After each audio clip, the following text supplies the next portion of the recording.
Hi, hello, and welcome to Mathematical 360.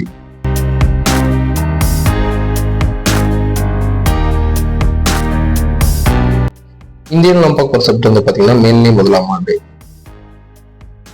கணிதவியல் இந்த சப்ஜெக்டை பார்க்க போகிறோம். இன்னைக்கு நான் பார்க்க போகிற சாப்டர் வந்து பார்த்தீங்கன்னா அத்தியாயம் 1 கணங்கள் தொடர்பு மற்றும் சார்புகள் இந்த சாப்டரை பார்க்க போகிறோம். இன்னைக்கு நம்ம பார்ப்போம் டாபிக் வந்து பார்த்தீங்கன்னா மாறிலிகள், மாறிகள், இடைவெளிகள் மற்றும் அண்மை பகுதிகள், constant variables, intervals and neighbourhoods. So இந்த ஒவ்வொரு டாபிக் தான் இந்த வீடியோ நம்ம இன்டெப்தா பார்க்க போறோம்.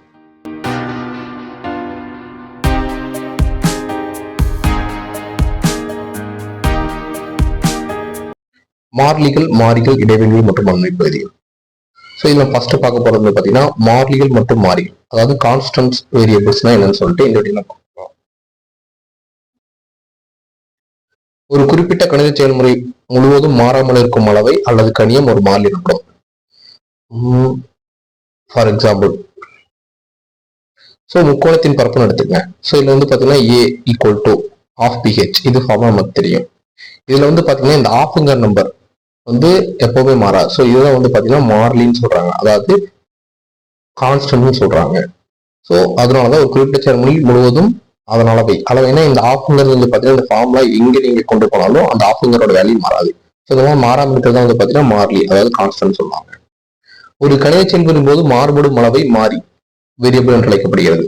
அதாவது அதே வந்து பார்த்தீங்கன்னா அதோட வேல்யூ சேஞ்ச் ஆகும் அப்படின்னு இருந்துச்சுன்னா அது வந்து மாறின்னு சொல்லி சொல்றாங்க. ஸோ இதுல வந்து பார்த்தீங்கன்னா இந்த பிஹெச் அப்படிங்கிறது ஏங்கிறது வந்து பாத்தீங்கன்னா வேல்யூஸ் மாறும். ஏன்னா அந்த வித் ஹைட் வந்து பாத்தீங்கன்னா ஒவ்வொரு டைமென்ஷனை பொறுத்து மாறும். ஸோ அது மாறும்போது பிஹெச் வரும்போது ஏரியாவோட வேல்யூஸும் மாறும். ஸோ இந்த மாதிரி இருக்கிறது வந்து பாத்தீங்கன்னா வேரியபிள்ஸ் சொல்லுவாங்க. ஸோ இப்போ ஏபிஹெச் ஆகியவை மாறிகளாகும். ஸோ இதுல குறிப்பா பிஹெச் சாரா மாறிலி, ஏ சார்ந்த மாறிலி அப்படின்னு இருக்கும். ஸோ அதை வந்து அடுத்த ஸ்லைட்ல வந்து இந்த பார்க்கலாம்.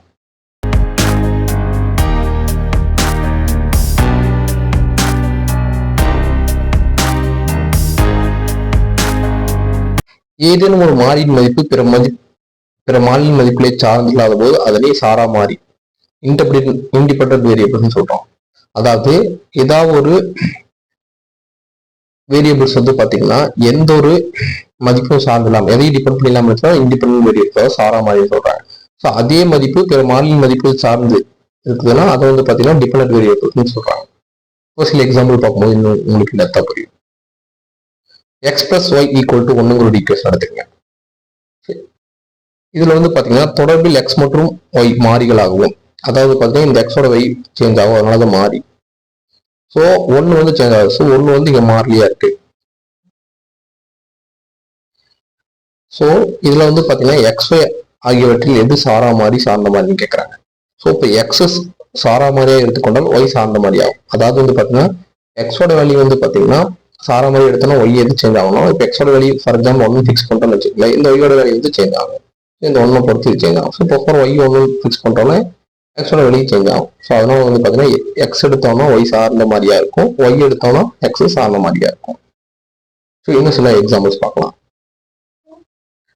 சமூகத்தின் பரப்பளவு நமக்கு தெரியும், A equal to area equal to LB. வட்டத்தின் பரப்பளவு A equal to pi r square.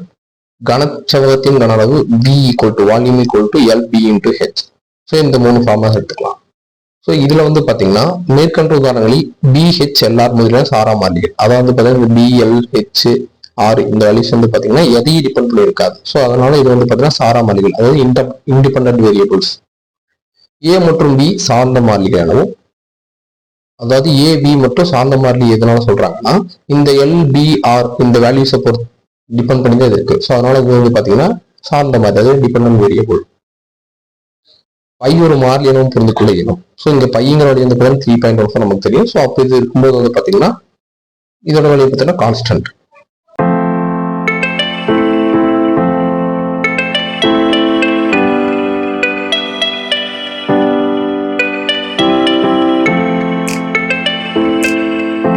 அடுத்த டாபிக் வந்து பாத்தீங்கன்னா இடைவெளிகள் மற்றும் அண்மை பகுதிகள். ஸோ இன்டர்வல்ஸ் அண்ட் நெய்பர்ஹுட்ஸ் என்னன்னு பார்க்கலாம். மெய்யெண்களின் கணம் R, அதாவது ரியல் நம்பர்ஸ் படத்தில் உள்ளபடி. அதாவது பாத்தீங்கன்னா இதை வந்து மெய்யெண் கோடுன்னு சொல்லுவாங்க. ஸோ -50 +50 இது மெயின் கோடு. ஸோ ப்ளஸ் வேல்யூஸ் -50 ஜீரோஸ் இருக்கும். ஒரு கோட்டில் உள்ள புள்ளிகளாகவும் கோட்டில் உள்ள ஒவ்வொரு புள்ளியும் தனித்த ஒரு மெய்யெண்களாகவும் கருதுகிறோம். எனவே ஒவ்வொரு மெய்யெண் கோட்டில் உள்ள ஒவ்வொரு புள்ளியும் தொடர்பு படுத்துகிறது. இதனால் இக்கோட்ல மெய்யெண் கோடுன்னு சொல்றோம்.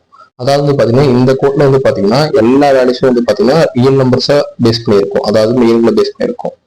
ஓகேவா? ஸோ இந்த மெய்யெண்கள் கணத்தை வச்சு இந்த கோடு இருக்கிறதுனால இது வந்து பாத்தீங்கன்னா மெய்யெண் கோடு, அதாவது ரியல் லைன் சொல்லி சொல்றாங்க இந்த லைன். சோப் இடைவெளிக்கான வரையறை. ஆரின் அதாவது ஆரின் முக்கோணமான ஐயானது, ஸோ ரியல் நம்பர்ஸ் முக்கோணத்துல ஐ இருக்குன்னு வச்சுங்க. ஸோ அது இடைவெளியாக அதாவது இன்டர்வலா இருக்க சில கண்டிஷன்ஸ் இருக்கு. ஃபர்ஸ்ட் கண்டிஷன், ஐயில் குறைந்தபோது இரு உறுப்புகள் இருக்க வேண்டும். ஸோ குறைந்தபட்சம் இருப்புகளும் 1, 2, 3 அந்த மாதிரி, இப்போ 1, 2 அந்த மாதிரி மினிமம் வந்து பார்த்தீங்கன்னா 2 எலமெண்டாவது இருக்கும். செகண்ட் கண்டிஷன், ஸோ அந்த 2 element A, B belongs to I, அதாவது வந்து பார்த்தீங்கன்னா அந்த 2 எலமெண்ட்டும் அந்த ஐக்குள்ள அதாவது ரியல் நம்பருக்குள்ள இருக்கணும், அதை டிபெண்ட் பண்ணி இருக்கணும். மற்றும் A < C < B, அதாவது பார்த்தீங்கன்னா இன்டர்வல்ஸ்ல இந்த மாதிரி தான் மென்ஷன் பண்ணுவாங்க. ஸோ இப்போ A C Bனா இதுல வந்து பாத்தீங்கன்னா சிங்கிற வேல்யூ இந்த இடைவெளிக்கு அதாவது இந்த இன்டர்வலுக்குள்ள சிங்கிற வேல்யூ இருக்கு. அந்த சியும் பிலாங்ஸ் டு ஐ, அதாவது இந்த ஐயை டிபெண்ட் பண்ணி இருக்கணும். ஸோ இந்த மாதிரி தான் ஒரு இடைவெளிக்கு வந்து 2 கண்டிஷன் இருக்கும். ஸோ இது எக்ஸாம்பிள் பார்க்கும்போது இன்னும் பெட்டரா புரியும் நெக்ஸ்ட் ஸ்லைட்ல.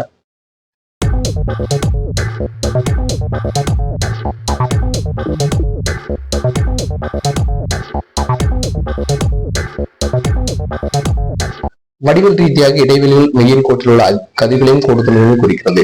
அதாவது பார்த்தீங்கன்னா வடிவல் ரீதியானா ஃபார் எக்ஸாம்பிள் இப்போ 1, 2 இருக்குன்னு வச்சுங்களேன். ஸோ அது 1, 2 வரைக்கும் ஒரு லைனா இருக்கும், இல்லை ஒரு கருவா இருக்கும், ஒரு சர்க்கிளா இருக்கும், இல்லை ஆஃப் சர்க்கிளா இருக்கும். ஸோ அதுதான் வந்து இதில் சொல்றாங்க. ஸோ அந்த இடைவெளியில் வந்து ஒரு மெய்யெண் கோட்டு வந்து கதிர்களாகவும்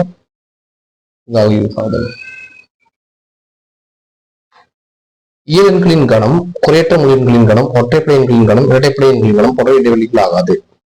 ஸோ ஃபார் எக்ஸாம்பிள் வந்து பார்த்தீங்கன்னா இரட்டைப்படை எண்கள் 2, 4, 6, 8 அப்படின்னு போகுதா. ஆனால் இதுல வந்து பார்த்தீங்கன்னா இடையில 1, 3, 5 இந்த வேல்யூஸ்ல இல்லை. ஸோ அந்த மாதிரி இருக்கும்போது நிறைய மெய்யெண்கள் வந்து மிஸ் ஆகுது. ஸோ ஏனெனில் அந்த இரு மெய்யெண்களுக்கிடையே எண்ணற்ற மெய்யெண்கள் இருக்காங்க, மேற்கொண்ட உதாரணங்கள் இடைவெளி ஆகாது.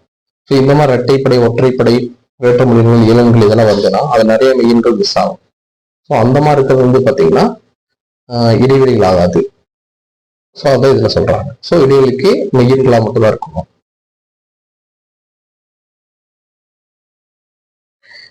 கீழ்காணும் உதாரணங்களை கவனிக்கவும். 0 விட பெரிதான மெய்யெண்களின் கணம். செகண்ட், 5க்கும் மேற்பட்ட 7 விட குறைவாக உள்ள மெய்யெண்களின் கணம். தேர்ட் ஒன், 1 < x < 3 எனும் எண்களுக்குட்பட்ட x மெய்யின் கணம்.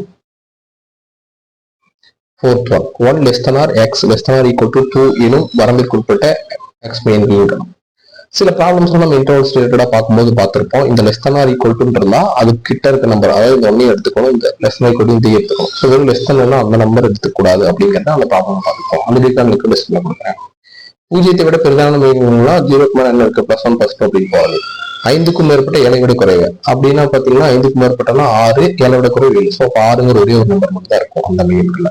இதுல வந்து பாத்தீங்கன்னா 1, 2, 3னா ஸோ 1 வரும், 2 வரும், 3 வரும். இதுல வந்து பாத்தீங்கன்னா 1 வராது, ஸோ 2 மட்டும் தான் வரும்.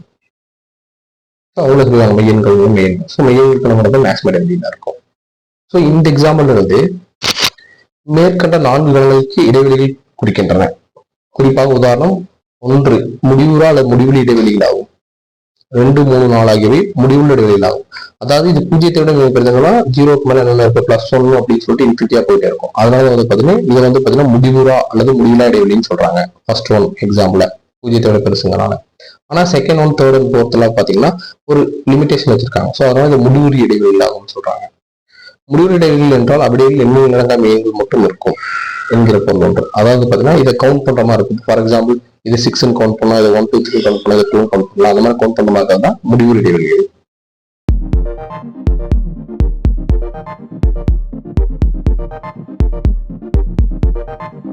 நெக்ஸ்ட் வீடியோல வந்து பாத்தீங்கன்னா இந்த இடைவெளியோட கண்டினியூட்டியும் அண்மை பெரியன்னு சொல்லிட்டு இந்த பார்க்கலாம்.